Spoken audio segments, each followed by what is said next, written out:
Welcome, everyone. Dr. Clark here, and I'm going to start lecturing for natural resources. So we're going to start moving through the course content.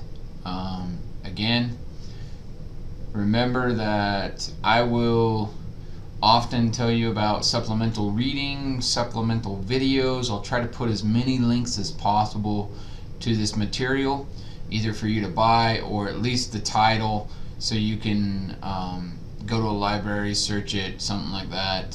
Same thing with videos. I try to get as many free videos as possible for you to go through and click on. Hey, I know most of you just don't want to see a talking head and a PowerPoint slide. That extra resources help you out with learning material. Okay. So that being said, today we're going to concentrate on just general kind of introducing you to the natural resources, or the field of natural resource management, which sometimes is considered environmental science. Okay?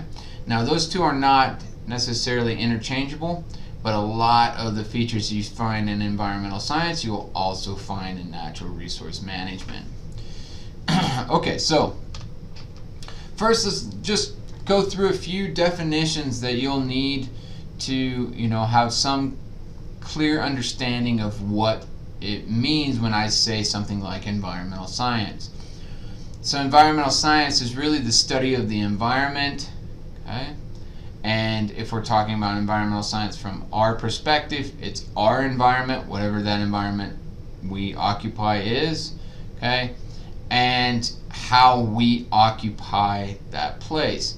Now, sometimes environmental science will kind of merge with ecology. Okay, so sometimes environmental science, okay, will start dabbling into ecology, and instead of talking about us, we're talking about the organism, something other than humans, okay, and their place in the environment and how they affect the environment. Really, that's ecology. Okay, so those two are really interchangeable. Okay, environmental science often is purely based on humans and how they interact with their environment and what place they take in the environment. Okay, including how they use the resources,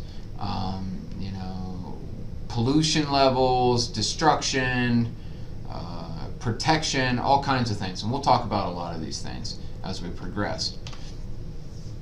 So what is the environment? Okay. It's everything that affects an organism during its lifetime. So you can see how you can exchange ecology, environmental science with each other, okay? Because if we're talking about an organism other than humans, okay, then we're talking really about ecology. Ecology is study of how organisms interact with their environment. Okay? So we can have ecology look at humans, but we have this other field which we call environmental science, which is really just human based, and you'll see what I'm talking about. Ecology is a true hard science, okay, where very little sociology comes in and very little economics comes in. But environmental science and natural resource management, we bring in sociology, people's feelings, okay, and their interactions, and we also bring in the economics. What is the price tag and things like that. In ecology, typically that's not the case. Ecology is more based purely on kind of scientific method, and we'll go through this in just a second of what I'm talking about here. All right, and then natural resources. Natural resources are just resources that exist with us in the picture or without us in the picture, but we didn't create them. Okay, so without the hand or manipulation of humans, okay, these resources exist. Okay? Now, that's not to say that forests are not a natural resource. Forests are. Even if we plant them, forests are still natural resources. Okay? But the actual tree material would exist with or without our actions. Okay? Now, it kind of gets, that kind of definition kind of gets iffy. We'll talk about this as we progress when we start talking about hybrids and GMOs and things like that, where we've genetically modified the organism and then we're planting it back into nature. Okay? That's still a natural resource. Okay? Because the genetics are still there, the genes of that tree or grass or whatever it might be, that's that living organism, it's still there. Right? We've just manipulated it a little bit. We tweaked it a little bit to, in our opinion, to make it better. Okay? And that's our place in the environment. That's where environmental science comes in. Okay? That's our role that we're taking, is we're tweaking genes to make organisms, in our opinion, better at something. Okay? And we'll go through a lot of genetically modified organisms or GMOs in the future. Alright, so the goal overall of environmental science or natural resource management, okay, is to create sustainability. Okay? That's the overarching goal. Okay? Now, to do that, we have to take into account sociology, or the social aspect, the economics, so the money piece, and then the environment, or what we're actually doing to that area, that piece of land, that plant, that animal, that coal bed, that natural gas, whatever it might be. Okay, those three pieces have to come together. Okay? So in doing so, we try to make sure that whatever we do to the environment, it's bearable. Okay? So the environment will recover. Okay? Whatever we do between sociology and economics is equitable. Okay? So not one group of individuals are have a huge market advantage because no one can enter this market. Okay? Now we'll talk about some situations where that's the case, okay, and it's not equitable. Okay? But if it's not equitable, I assure you, over a long period of time, it will also not be sustainable. Okay? And then, is it viable? Okay? Can you actually, from an economic point of view and an environment point of view, can you actually take that resource, have the environment bear it, okay, and supply it to people or whatever it might be? Okay? So is it actual viable action? Okay? We'll come back to this. We'll analyze a bunch of situations where maybe bearable is not even considered, or equitability is not considered, or the viability is not considered. Okay? And we'll look at those in just a second. Okay? Alright, so how do each one of those pieces or each one of those bubbles fit in? So if we're talking about the environment is normally a scientific approach. Okay? So this is where a background in ecology or a background in environmental science would come in. Okay? And it's based on a scientific approach. Okay? So in order to do so, we need to utilize the scientific method. So first, the scientific method, it can be broken up into many steps. Normally it's broken up into what we call 6 steps. Okay? But it depends. Sometimes these are squished together. But your first step is to kind of make an observation. Okay? And this might be with a certain type of resource or something like that, like, hey, we found lithium. Okay? So that's your observation. Now you would ask a question like, well, is it viable to get the lithium? Okay? So you might form a hypothesis. Okay? And your hypothesis is an explanation for a natural phenomenon. Okay? So if you're going to remove lithium from the environment, your hypothesis might be in regards to, the degradation or the destruction of the environment. How deep is it? How much land do you have to remove? Right?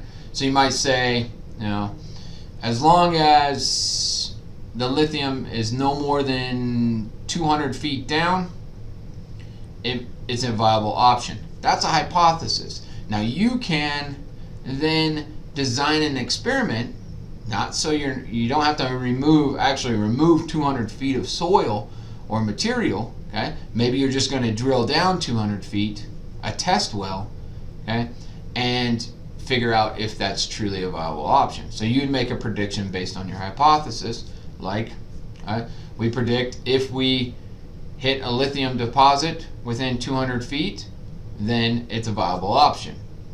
Okay? You do the experiment, so drill your test well. Okay? And then, let's say you do hit it before. Okay? You analyze your results, you analyze what type of material your drill bit had to go through, how much force you had to pull off, how much water's coming off, what else is in the water, okay? What else is in the material, what's the cost to deposit all the wastewater or waste material, and how much lithium and what's the quality of it that you got out. So you analyze your results. If you support your hypothesis, then you can report your results. It doesn't mean that you're right. It doesn't mean your hypothesis is true or proven. It just means that it's supported. Okay? If none of those things happen and your hypothesis is not supported, you can go back and you can try again. Okay? Create a new hypothesis, a different way to get at that material, or maybe a different spot. Okay? Maybe you're not interested in pulling lithium anymore from that area. Okay? But it doesn't have to be a mineral like that. It also could be forest. It also could be, it could be. So again, it doesn't make a difference whether you're talking about forest habitat, okay, and you're talking about whether or not to clear cut an area, or selectively cut trees and leave trees in between, or you're talking about taking wild animals like deer or elk or bison off the landscape. You can still approach it from a scientific approach using the scientific method. So let's look at an example of such. Okay, so the wolves in Yellowstone. What is the role of wolves in Yellowstone? Okay, so this was a question that was brought up probably 10 years ago, 15 years ago, 20 years ago. Okay? And it's been asked probably for the last 50 to 100 years. What is the importance of a wolf in Yellowstone? Or actually, what's the importance of a wolf on the landscape, period? Okay, so here's the Yellowstone region. Okay, again, we're in Wyoming, so we're fairly,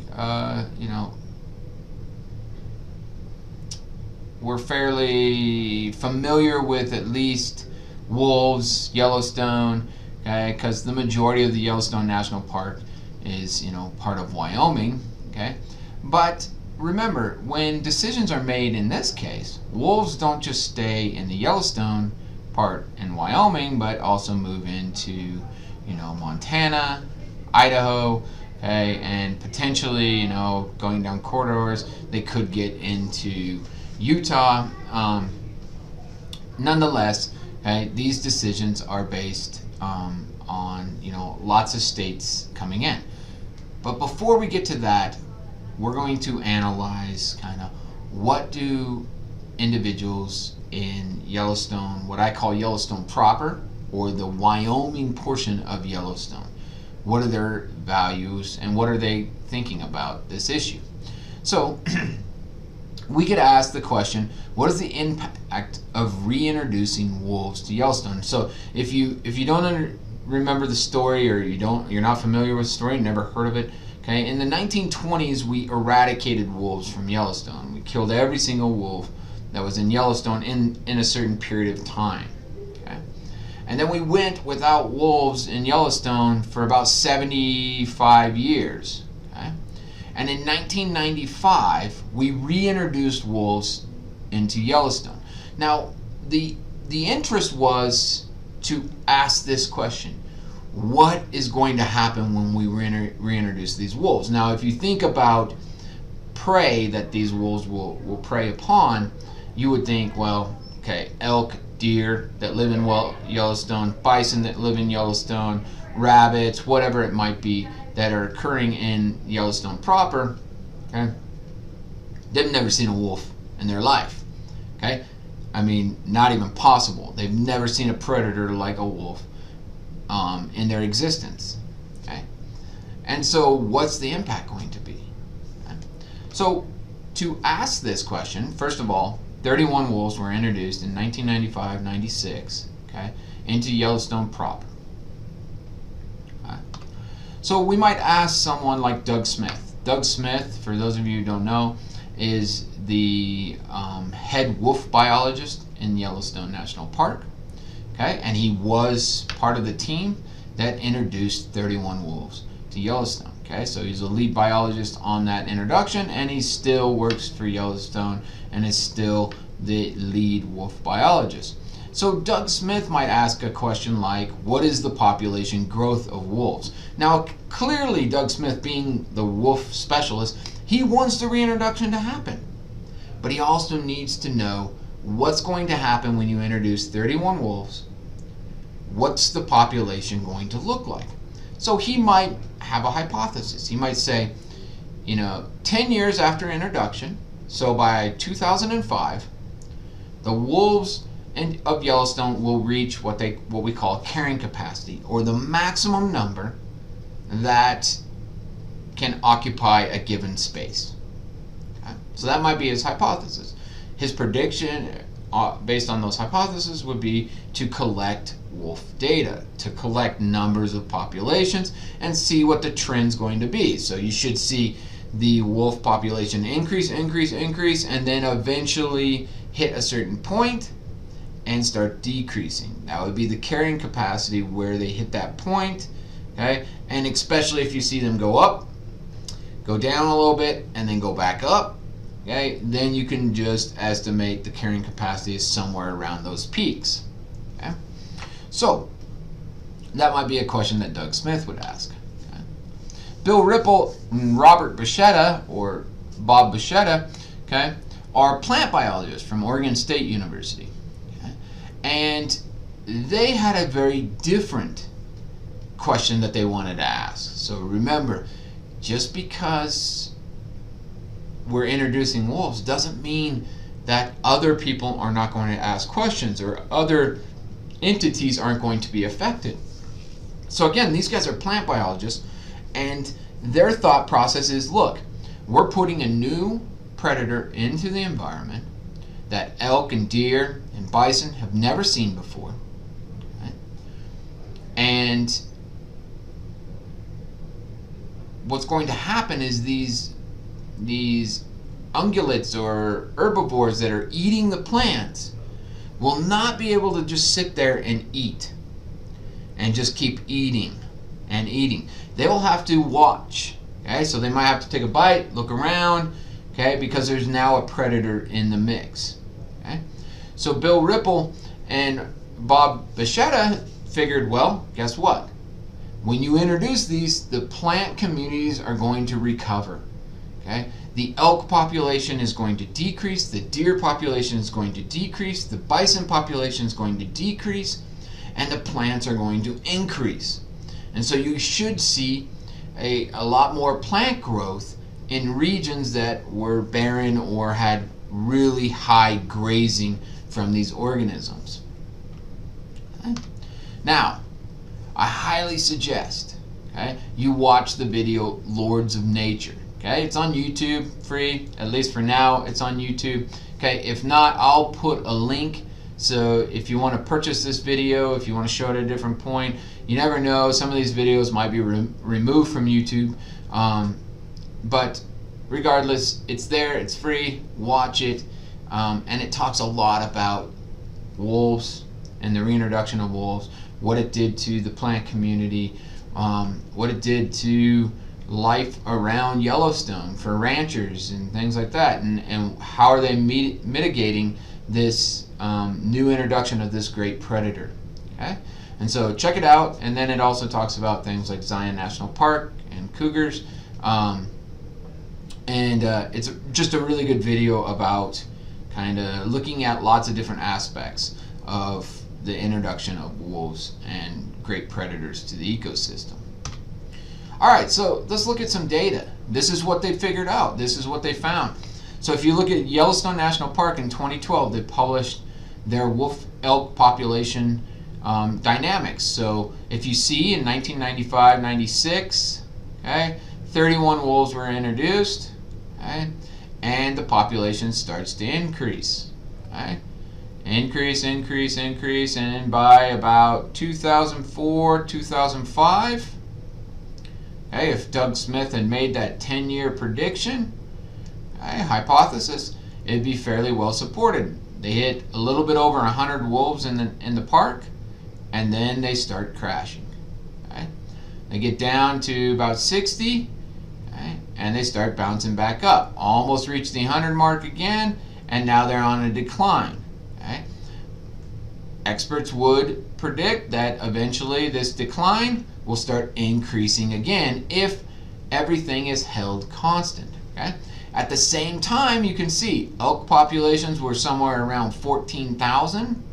Okay, with the introduction of wolves, they take a little dip, they bounce back up, they take a big dip, they bounce back up, they take another dip, okay, and now they're on a downward slide.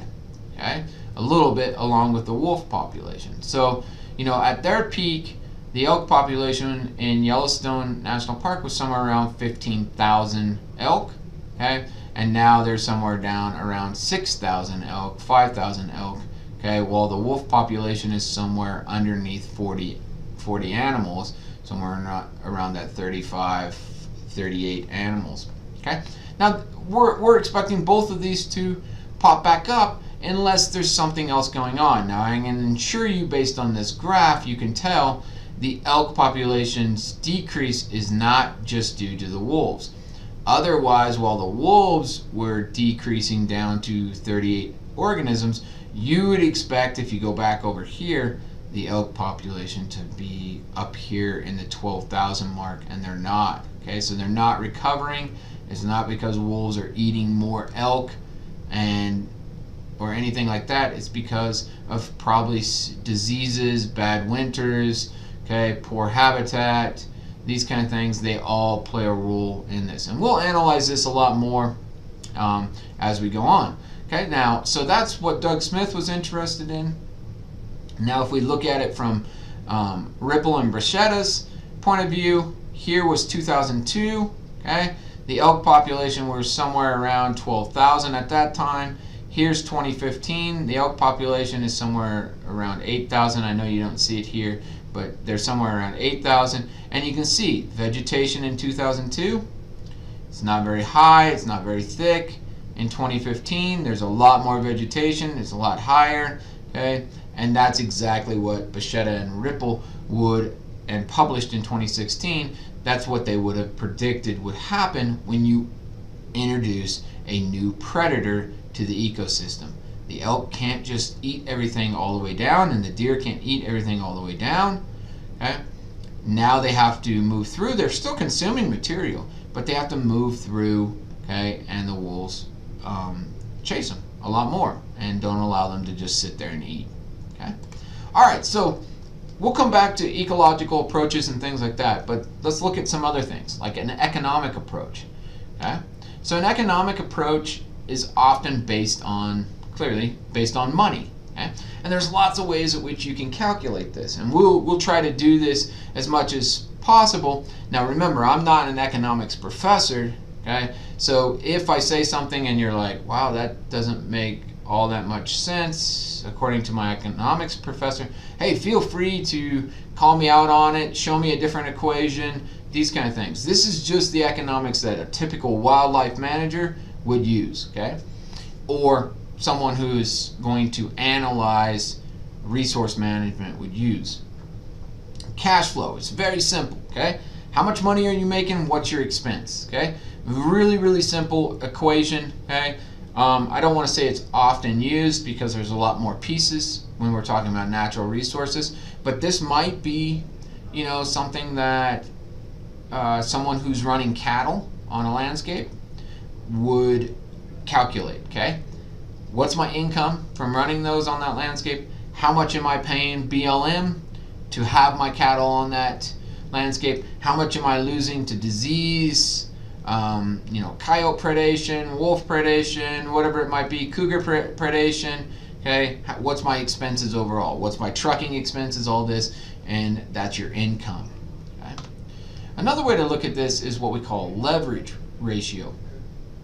Okay, so now this gets into a little bit more when we're talking about resource management. Maybe we're talking about mineral management or something like that. What's your total liabilities and total debts? Okay, so you add those all up. Okay, this might be insurance, equipment, okay, cleanup. If you have to pay for like carbon taxation, these kind of things, these are all your debts, okay? And you divide that by your total income, and you get kind of a ratio, okay, that you can base your material on. So if you can decrease how much debt you have, okay, and increase how much income you have, okay, you get a different ratio, vice versa. There's lots of ways that you can manipulate the leverage ratio, okay, and companies try to do so. Okay?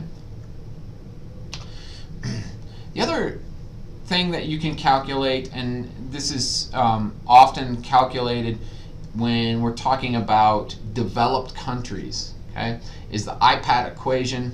Okay? The IPAT equation is impact to the environment. That's what I is. Okay? And that's equal to P, which is the size of the human population. Okay? If we're talking about something that is localized, then it's the size of the population in that localized region. If you're talking about the entire United States, we're talking about 350 million people or so. Okay? And that's the size of the relevant population. Okay?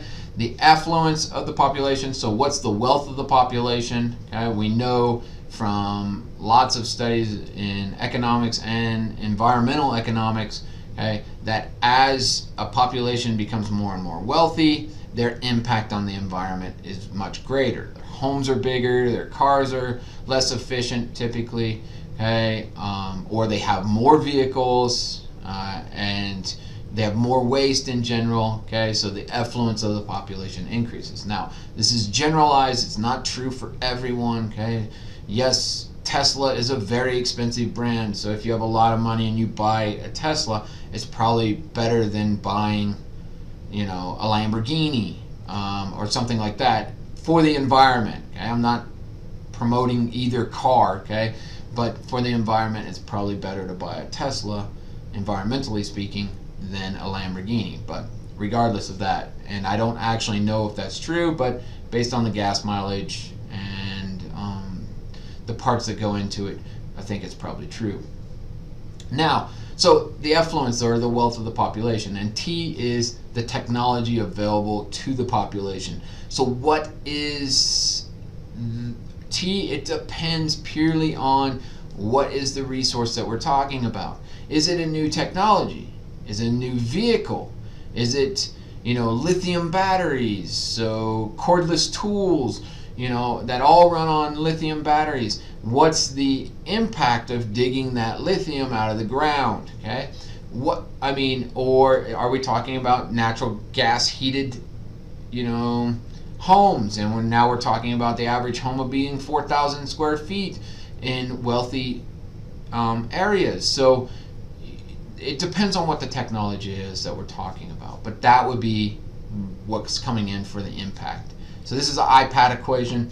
We'll go through some examples of these as we progress. Okay. And the last one I really want to hit on is what we call a renewable resource equation, and one that's often used is what we call MSY, or the maximum sustainable yield. Okay. Now, maximum sustainable yield is based on knowing some information about a population. So this is going to be taking living resources off the landscape. We'll know something about the carrying capacity of that organism. So we know what their population is at K, so how many organisms you have on the landscape, how many organisms can the landscape hold, and you take half of K, and that's the maximum sustainable yield. This is based on a sigmoidal graph, and so this point right here where you see the arrow, okay, that is the point of greatest growth rate. Okay, so if you're taking just the number of individuals added to the population, that's what your removing from the population, then your population will be stable and it will maintain at that point indefinitely. Now there is a few things that can go into this. Okay, you have to calculate for disease and other factors that might alter the population, like the amount of food or habitat and these kind of things. So your maximum sustainable yield might not actually be the exact number that's half of K. It might have to be a little bit lower than that so you can anticipate disease outbreaks and things like that. This is often used for fisheries science. Okay, this is most commonly used for things like, you know, harvesting shrimp or fish or lobster, clams, these kind of things. If you know the population, you know how many can be occupied in that given region. If you take half of that, okay, and you only take what's being added, then that will be there forever, okay, in essence. Yeah? And we'll come back and we'll look at some of these. Okay? The final one is sociological approach, or sociology. Okay? And a lot of these just come into moral aspects, but it also comes into just you know, good practices. So the ecological justification of keeping something, like maybe some forest along a stream or a wetland, grasslands, these things, is because, you know, those materials clean the air, clean the water, maintain soil structure, these kind of things. So a sociological approach could be based purely on an ecological justification. Okay?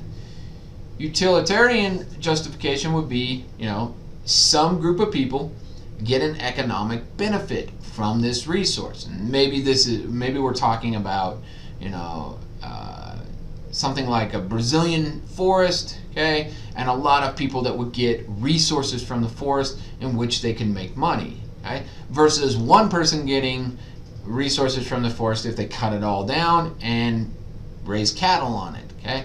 So what's the justification? How many people are going to benefit with one aspect? How many people are going to benefit with the other aspect? Aesthetics, okay, this really comes into like our national parks, okay. I mean, the United States is by far, okay, have the most national parks out of anywhere in the world, okay, and these areas are really just set aside for the aesthetics justification. They are set aside because they're beautiful places. People cannot remove resources from them, okay, and they're there to preserve that habitat. Okay? People are charged a price to enter, okay, and observe things that they've probably seen nowhere else, okay, and is untouched and undestroyed, okay. So the aesthetic justification. Moral justification. Some of these things come into play recently, things like polar bears, etc. Okay, just justification of what good is a polar bear. Well, you know, I've often heard what good is a polar bear, and then come back, well, what good is, you know, what good are you? So the moral justification really would come into the fact that we kind of owe it to our children. Okay? So the common comment here that you'll often hear from environmental scientists is we're borrowing the planet from our children and our grandchildren. Okay? So if you borrow something, you shouldn't destroy it. So the moral justification of we owe it to our children to maintain that habitat, maintain that organism, etc. Okay? And we'll come back to a lot of these clean water issues. Okay?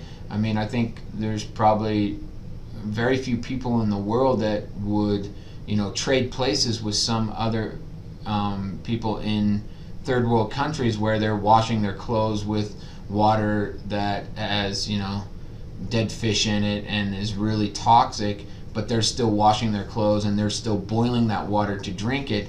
You know, there's very few people in the United States that would make that kind of change or that kind of sacrifice. So we'll look at some of these issues as we progress. Alright, so the final thing that I'd like you guys to do is calculate your ecological footprint. Okay? So if you go to footprintcalculator.org, okay, you can calculate your footprint. And this is really going to ask you a bunch of questions about your lifestyle and then calculate how much of an impact you have on the planet. Okay? And here, that's mine. So even though I recycle almost everything I can possibly recycle, I carpool, I do lots of different things, still, if everyone on the planet lived like me, we need 2.3 Earths. Okay? And if everyone on the planet today, all 7.7 billion people, decided to live like me or had the opportunity to live like me, the planet's resources would end on June 7th, 2019. Okay? So check it out, do this, and if you're in the course, clearly this is an assignment. Alright, we'll see you guys next time, and peace.